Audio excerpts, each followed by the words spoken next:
This program is rated PG. It contains themes and scenes which may not be suitable for very young audiences. Parental guidance is advised. Be advised that the views and opinions of the hosts and guests do not reflect those of the station.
Welcome to Usapang Bayan. Ako po si George Chua kasama ang aking co-host na si Rach Marquez.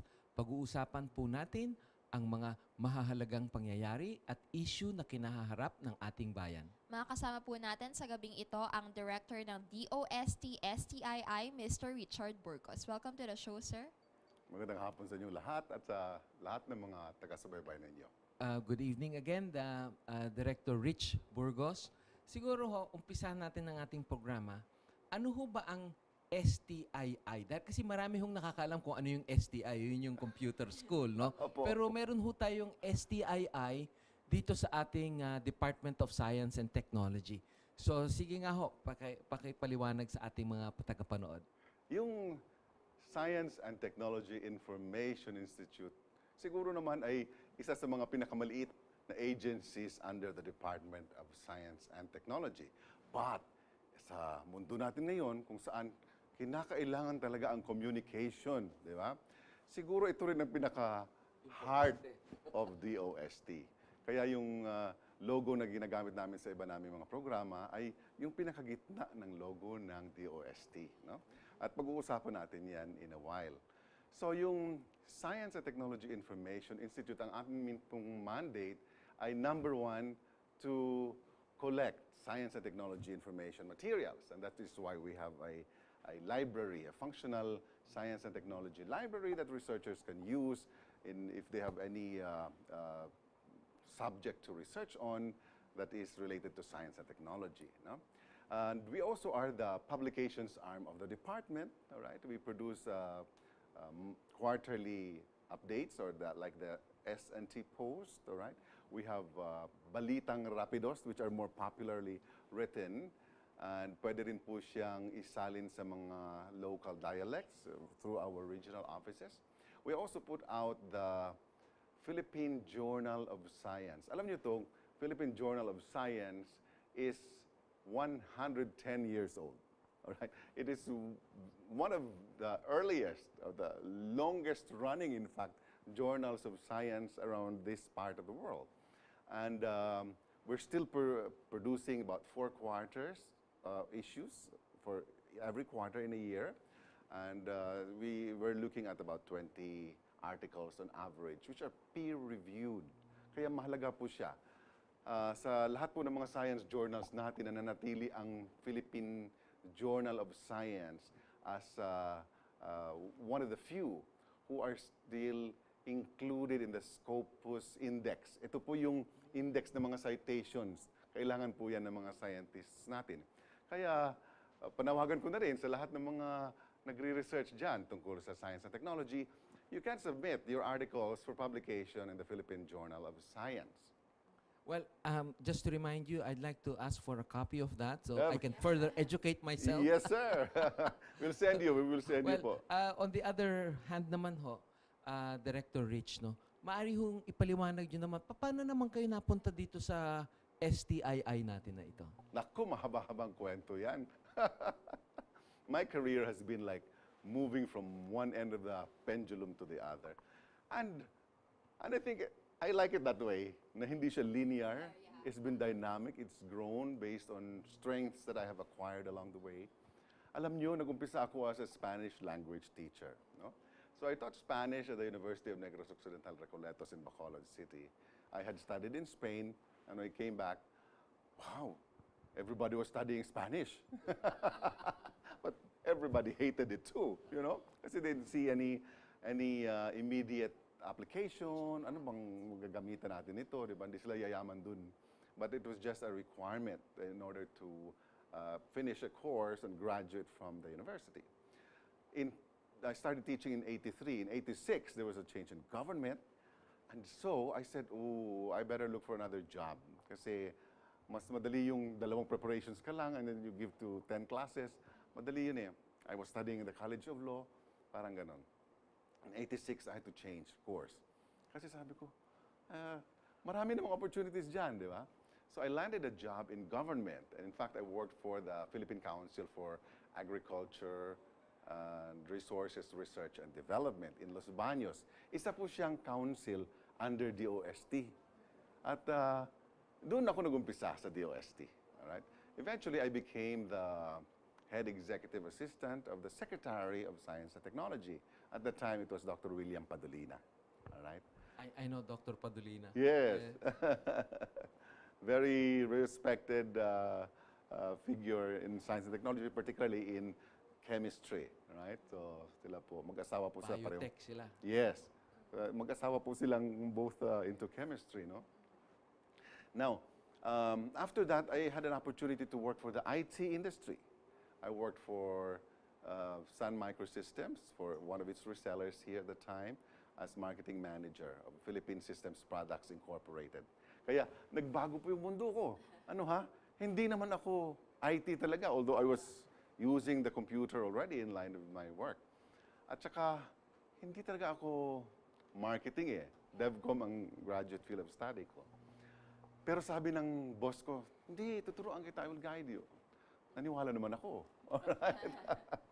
So, and I shifted. So, after a year, fortunately, we became the best marketing team for Sun Microsystems in Southeast Asia. So, but it came at a cost kasi alam nyo, ang IT industry, very toxic yan. Very demanding. Walang tulugan dun, di ba? So, it's like, since we were into marketing, we will have events like, we will ingress about 12:01 in the morning. By 8 o'clock, you are like fresh, and you're speaking to your customers. So, very demanding, but we learned, and we were able to compete very well. Napansin ako ng kalaban namin, and I was offered by HP a similar position in their commercial channels organization. So I moved to HP with the blessings, of course, of my bosses, and I stayed there for 2 years. And after that, I went to IBM. I stayed longer in IBM, and yes, it was IBM is a good breeding ground. In fact, it's a good academy for leadership, no? Lalong-lalo na in this, we call it VUCA world. VUCA for, yes, volatility, uncertainty, you know, change and ambiguity. Everything is there. Nothing is fixed. So, IBM prepared us for that, you know. Mantra namin sa IBM, you don't do the same things over and over again because you will only get the same results, okay? So, you have to innovate. So innovation was a very powerful buzzword at IBM. Just last week, sir, we had the president of the IBM Philippines, and that's what he said as well. Innovation is very important. I will not be surprised. Para na yan, kasama na yan sa lexicon, sa language na ginagamit ng IBM. Talagang, you really need to think, you know, which is something that I have benefited from. And the insights that I have learned in the private sector, I am now applying in the government sector. No? By the way, after IBM, I joined Enchanted Kingdom. As Sila Mamon. yes. Yes. Actually, si Cynthia Mamon was yung boss ko sa first IT company. Because of her computer. Yes, yes. Okay. I joined her there. Cynthia and I go back to Picard. Oh, wow. We were office mates in Picard, and we were the party organizers there. So, kinuha uli ako ni Cynthia after IBM, and I joined the Enchanted Kingdom as AVP for Marketing and later as Head of Guest Relations at the park, you know. And then after that, I worked in India. I worked in Hyderabad at the International Crops Research Institute for the Semi-Arid Tropics. Para siyang research center, international research station that did research on 5 crops, all right, that grow best in the semi-arid tropics. Pwede palang, may mga crops pala na kahit konti ang tubig, lalago sila, okay? At kinakain sila ng mga tao doon in these dry lands. And very nutritious sila, okay? So, kailangan nating pag-aralan pa rin ng mabuti itong mga crops na to. So, and then I came back in 2015, all right? My contract ended there, and I came back here. And I was looking around. I was not in a big rush to be employed. So, minsan ay bumisita lang ako sa DOST, and people said, hey, why don't you apply for this job? It's been open since some time ago. So sabi ko, sige nga, masubukan nga. And then we talked in November, nothing happened. And one fine day in March, bigla nila akong tinawagan. And sabi nila, sir, magsuswearing in na raw kayo. Ha? Just like that. Sabi ko, pwede bang mamlansya muna ako ng barong? And that's how I joined DOST, or rejoined the Department of Science and Technology. How does DOST STII empower the Filipino people, sir? All right. So based on our mandates, which are number 1, to collect S&T information materials, number 2, to communicate this, you know. Kaya yung aming tagline is communicating science for the people, no, for this administration. And the third one is also to provide training support to our people in communications. So we have a number of key programs. And fortunately, 2 of these are included now in the NEDA Investment Priorities Plan. And I'd like to discuss these 2 programs first, no? So these are really, number 1, our broadcast program. We call it DOSTV, all right? Okay, you can visit us on the web, dostv.ph. All right, all our programs are stored in YouTube, as well as in our own web page, no? So DOSTV started really as a project of TRC, Technology Resource Center. Na-abolish po sila. So nilipat nila sa DOST. DOST naman, turn over sa STII. So when I came over, the studio was built. The equipment was delivered, all right? But nobody had broadcast anything yet using the platform. So sabi ni Secretary after he swore me in, he said, oh, Richard, make sure it's up and running by July.